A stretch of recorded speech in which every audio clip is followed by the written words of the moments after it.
തൃശൂർ കുന്നംകുളം പോലീസിനെതിരെ വീണ്ടും മർദ്ദന പരാതി. പള്ളിപ്പെരുന്നാൾ ദിവസം റോഡരികിൽ നിന്നിരുന്ന തന്നെ അകാരണമായി മർദ്ദിച്ചുവെന്ന് ആരോപിച്ച് പ്രദേശവാസിയായ ജിൻസൺ രംഗത്തെത്തി. കഴിഞ്ഞ ദിവസം പോലീസ് CPM പ്രവർത്തകരെ മർദ്ദിച്ചതായും ആരോപണമുയർന്നിരുന്നു.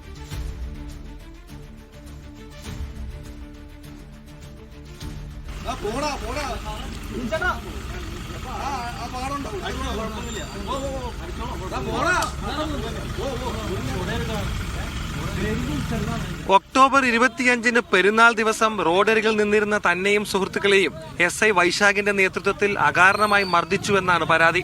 മർദ്ദിക്കുന്നത് ചോദ്യം ചെയ്തതോടെ ലാത്തി കൊണ്ട് കുത്തി, കസ്റ്റഡിയിലെടുക്കാൻ ജീപ്പിൽ കയറ്റി.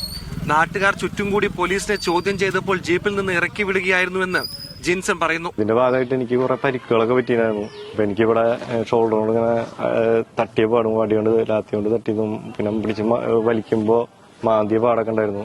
അതുപോലെ ഈ സൈഡിലായിട്ട് ലാത്തി കൊണ്ട് കുത്തിയൊരു പാടുണ്ടായിരുന്നു. പിന്നെ ആദ്യം വന്നിട്ട് അടിക്കുകയാണ് ചെയ്തേക്കുന്നത്. അപ്പോൾ ഇവിടെ പിടിച്ച് അടിച്ചൊരു പാട് ഈ സൈഡിലുണ്ടായിരുന്നു. നിയമ നടപടികളുമായി മുന്നോട്ടു പോകുമെന്നും ജിൻസൺ വ്യക്തമാക്കി.